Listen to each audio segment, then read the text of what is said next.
Welcome to Working in Teams, Initial Tools for Teaming, Ground Rules and Action Plans. The objectives for Initial Tools for Teaming, Ground Rules and Action Plans are to create and describe SMART ground rules, develop and refine a team action plan, establish ground rules and an initial action plan for an HIT team. We will begin this lecture by talking about the initial steps of team formation and some tools and guidelines that will help you as you strengthen your teaming skills. Leadership and team composition are both threads that run through any course in team dynamics. Our goal in this lecture is to provide practical ideas and specific guidance in how to actually build this type of skill base. We guarantee that you will find yourself pulling on this information as you move into the world of health IT.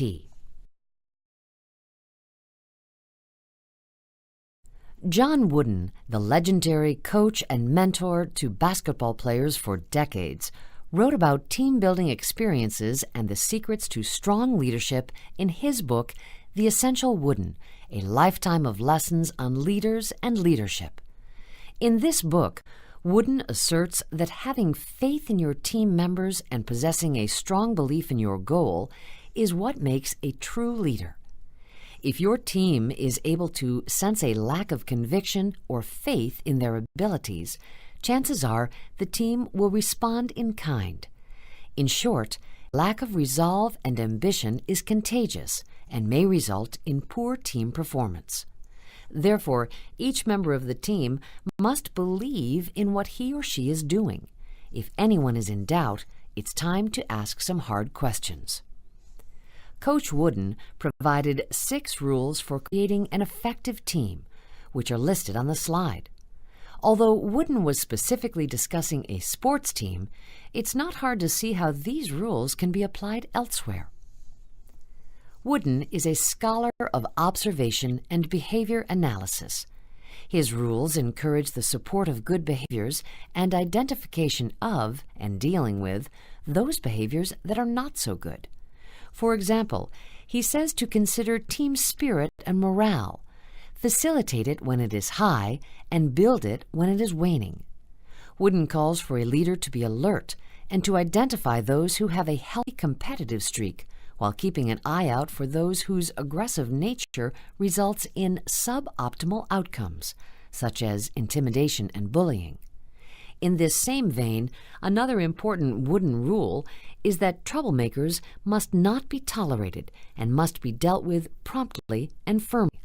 This sounds a lot like child psychology, but it is amazing how many times bad behavior is tolerated, be it a child throwing a tantrum in a grocery store or some pro ball player taking a cheap shot when he thinks no one is watching.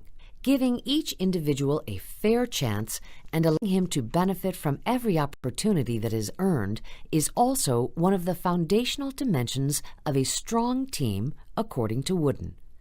The coach noted a few characteristics in his players that he believes are good to reward and nurture, including fight, determination, courage, desire, a cooperative nature, and a positive attitude. Remember these as you begin teaming in health IT. Capitalize on the good and address the weak. Moving a bit deeper into the first objective, and in addition to Wooden's rules, it is important that the ground rules for the team are set. We did briefly touch upon ground rules earlier, but again, our goal in this unit is not to just talk about them, but to provide you with guidance and how-to. Recall that ground rules are the basic rules of operation that are used by the team. They must be agreed to and enforced by all members of the team. Ground rules lay the foundation for team interaction, respect, and caring, and they help to break down the barriers that are particularly inherent in healthcare domains. Ground rules focus on 3 elements: task, processes, and norms, and lay out the expectations and governance around each one. As can be seen on the slide, task ground rules lay out the tasks, the expected activities around the task, and the team deliverables that are associated with the task. Process ground rules are similar. They specify the rules that govern the execution of the task or the processes that are undertaken in reaching the team goal. The norm ground rules are those that dictate the manner in which team relationships will be handled. For example, things such as allowing the sharing of ideas, not interrupting, etc. Ground rules can also be used to determine procedures and assignments, as well as how to solve problems and conflicts. Ground rules should be established as early as possible, preferably at the first meeting. All team members should be involved in developing the rules, providing input, and all must agree with the ground rules. Remember, team members can be coming from diverse backgrounds with multiple perspectives and most likely influenced by the organization's hierarchical culture. The early meetings are an opportunity to establish consistent parameters and rules of the road.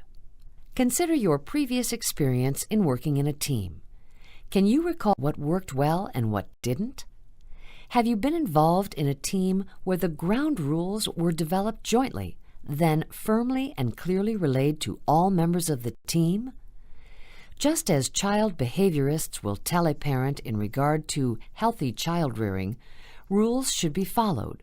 Rules should be consistently enforced, and they must be reinforced by others who are dealing with the child in question. The guidance is the same in health IT. The point is that the way the rules are operationalized are the same. Allowing a team member who is rude or disrespectful to continue bad behavior will only detract from your team performance. Rules do change. Therefore, they may require updating. A strategy that sometimes helps with teams in this regard is the assignment of one member to serve as a rotating process monitor, who helps the group in their activities to adhere to the ground rules while assessing rules for relevancy, correctness, and appropriateness.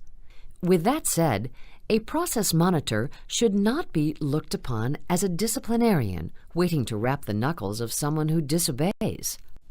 Instead, particularly if the process monitor role rotates at every meeting, it can be looked upon as a support to enhance team performance, and it may actually help with enhancing self-awareness of behaviors across the entire team.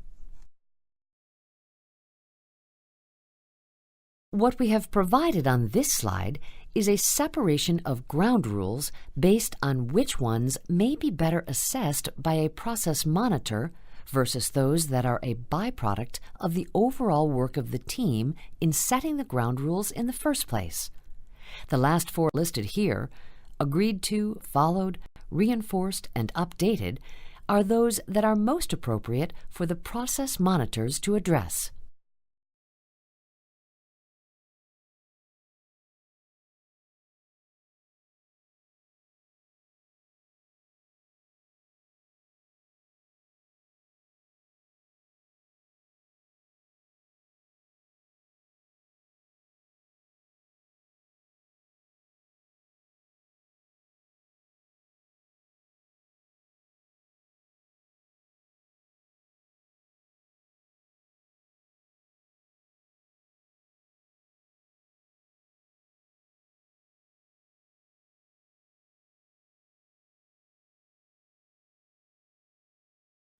This slide shows the SMART framework, a helpful mnemonic or tool for writing good ground rules. SMART stands for specific, measurable, attainable, relevant, and timely. When a ground rule is written, it should be SMART. It might be helpful for you to think of a ground rule, perhaps a rule that you believe is necessary to ensure good team performance. As an example, let's say the ground rule is everyone will be nice. Is that specific enough? Is it a clear statement of what you want to achieve? Well, yes, you want to be sure that team members are nice to one another, but nice is very subjective and variable. How would you enforce that? Maybe it would be easier to break this rule into more specific and measurable components. What are the behaviors you think would constitute nice? Maybe members will allow a person to complete her thought before offering her a suggestion. Disagreements with a proposal are welcomed and must be provided in a respectful fashion. If a proposed rule is too broad, break it down into smaller chunks. Defining and deconstructing a rule into smaller pieces will help you gain clarity, direction, motivation, and focus. It will also help the process monitor to assess and enforce a ground rule. As alluded to earlier, a rule should be measurable, meaning that when the rule is met or broken, one can determine whether it has or not, and possibly to what degree. Of course, writing a rule that is not attainable is an exercise in futility and a waste of resources. In short, don't create rules that no one will be able to adhere to. For example, while it would be highly desirable that the rule all cell phones and beepers must be turned off during a meeting, if you are working with busy clinicians who are on call or who have patients in the critical care unit or women in ending labor, setting this type of rule would violate the principle of being attainable. Don't set impossible rules. Rules should be relevant, which seems unnecessary to say, and timely. A timely ground rule is one that is set before it is needed and retired when it is no longer relevant.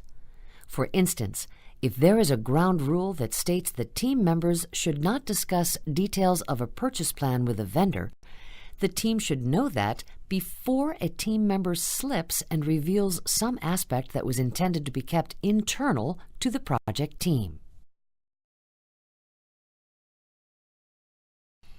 On the slide, we present some rather abstract or general team rules. Yes, some of these could be used as ground rules, such as team members communicate daily with one another. Others may be too broad. Some of these rules seem like common sense, such as the problem is studied before a solution is created, but you might be surprised at how often this rule is violated, particularly in health IT. As a brief example, many of you, as a member of a health IT team, probably have felt like you were a contestant on the Jeopardy game show. If you are familiar with that show, the answer is given to the contestant, and the contestant must come up with the question. This is what happens. A new device comes out. It is purchased and given to a team to figure out what problem to apply it to. This violates the notion that the problem should be studied before the solution is arrived at. Health and healthcare is not like Jeopardy, and the sequence of ready, fire, aim does not work. These general rules are simply provided as an example. Chances are they will require much additional work before they could be usable by a specific team. The second objective in this unit is related to developing and refining a team action plan. Why create an action plan? Ben Franklin's statement resonates in this regard. He said, "By failing to prepare, you are preparing to fail." In other words, a team without a plan is lost before even leaving the starting line. The action plan should guide the team. An action plan is derived at inception of the project and charts a general course. Of course, as the team develops and the norming stage occurs, the plan will mature and morph. The action plan of the team is not written in stone. It simply gives the team a charge, clarifies the mission, and sets preliminary goals and responsibilities. Now that you have set clear team ground rules and have the beginnings of an action plan, further definition of the plan is necessary. The key of a solid plan is clarity of the mission and the goal. The parameters or scope of the project must be very clear, including commitments and timelines. This includes setting clear boundaries of what is in scope and what is not. Scope boundaries frequently require a revisit, particularly in regard to health IT, as scope creep is a common occurrence. These types of discussions are critically important. It assures that all team members have the same expectations and shared vision. A solid understanding of the goal is also vital. It engenders confidence and team buy-in when everyone has their eyes on the same spot on the horizon. Helping yourself and your team to get this level of clarity can be assisted by asking these simple questions. Who is doing what? What are they doing? Where are they doing it? When are they doing it? Why are they doing it? And how will they do it? These questions form the basis for developing the action plan. It is also very important to come to terms with what is not part of the goal or falls outside of the scope. This will decrease misunderstanding, distraction, and wasted effort. Action plans must be documented with the understanding that they are a living document and will be modified, most likely, over time. A basic action plan template that provides the who, what, where, when, how is provided here on the screen, with a few extra bells and whistles like dates and the like. There are many, many tools that are used in team management, such as work breakdown structures, PERT charts, GANTT charts, and other project management frameworks that are very common tools in project management, which we will provide shortly. Most of these tools are part and parcel of project management software, such as MS Project and others. The point here is that, in contrast to just printing out the action plan example and using a pencil, different soft packages can be used more efficiently to help with team and project management. We are showing you individual examples for illustrative purposes only. An expectation of a health IT professional is competency in software of this nature. There are many tools to choose from, and the choice may be dependent on the needs of your team, the available resources, and the dictates of an agency regarding which tools they support. Team needs are unique, so the ability to modify the structure of a plan is important. For example, in the action plan example on the slide, you will see a column titled The Originator. The team that used this example wanted to track whose idea a particular task was, so that in case of a need to backtrack to find a specific answer or gain additional insight, team members would know who to go back to. Another example of a tool that can be used is the Work Breakdown Structure, or WBS. The WBS is commonly used in project management and is designed to help break down a project into manageable chunks that can be effectively scoped and managed. A WBS is a visual representation of the high-level tasks of the team. In a one-page view, the team's plan is illustrated graphically. A WBS is also a great way for the team to see the bigger picture, how their work fits into the grand plan, the teams that are both upstream and downstream, and how they interact. A WBS also provides information that may be needed by a specific team in regards to identifying additional pockets of expertise or temporary team members that can provide specialized expertise. A Gantt chart is a type of bar chart that illustrates a project schedule broken down by descriptive tasks and is another helpful tool for teams. Gantt charts illustrate the start and finish dates of each individual task. Some charts also show the dependency relationships between activities.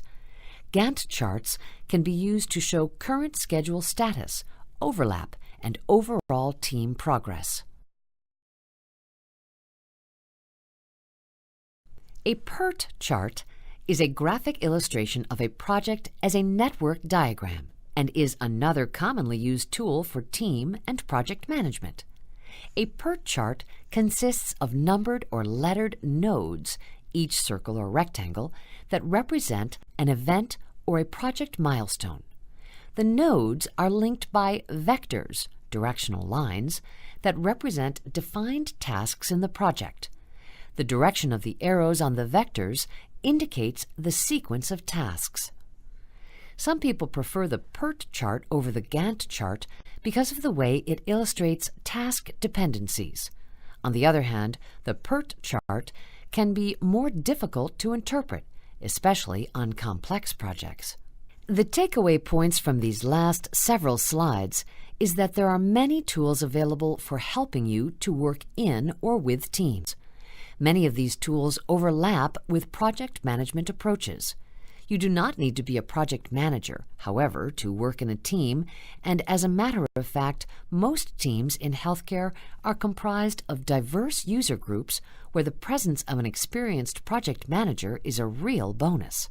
It's a good idea for anyone working in healthcare to understand the basics of team management and the tools that can be used to support teams. We will continue to detail more of these tools over the next few units, and we encourage you to learn from colleagues, discuss with your team, explore, and experiment. As we start to sum up this unit, we return to the basic concepts of teams, tools, and structure. Teams do require management. They do require structure. They do require distributed leadership. And they do require documentation. Setting the ground rules and creating action plans require collaboration, buy-in, and these elements must be recorded. It is not our place to propose which tools may work best for any given team. It could be that a simple paper notebook will suffice, although we would hope that as you accelerate your health IT practice, you will find ways to further adopt digital methods. Other tools that we did not explicitly cover include meeting agendas, meeting minutes, and communication support such as a wiki or similar to encourage distributed dialogue and collaborative document development and distribution. Teams are seldom, if ever, in one place. A point that may seem obvious, but again is one that is frequently neglected, is that documenting team activities, communications, plans, and interactions is imperative. Yes, documentation can be time-consuming, especially when your project is on a tight schedule. It is an easy thing to either discard or get back to it later. However, documenting in some fashion is a responsibility of all teams and a dimension of accountability. It's like an immunization. It's good for you, but not too many people enjoy getting one. A team that maintains strong plans, consistent and clear communications and plans, is one that stands a much higher chance of becoming a high-performing team. This concludes initial tools for teaming, ground rules, and action plans for HIT teams. In summary, this unit has provided you with a lot of foundational content for setting up your team. To have an effective, productive team, smart ground rules need to be set by the team to ensure all are on board with the task, the work ahead, and how the work will be completed. Member buy-in to the ground rules is enhanced when they are created and vetted collaboratively. We also talked about the rules for rules, likening to certain parenting skills. We said they must be clear and consistent, and in teams, the role of the enforcer or process monitor should be rotated. In a continuation of our goal to impart practical aspects of team management, we provided examples of a few ground rules then provided an overview of tools that can be used to help manage the processes, timelines, responsibilities, and documentation of team activities. Future units will delve into other approaches to teams in health IT.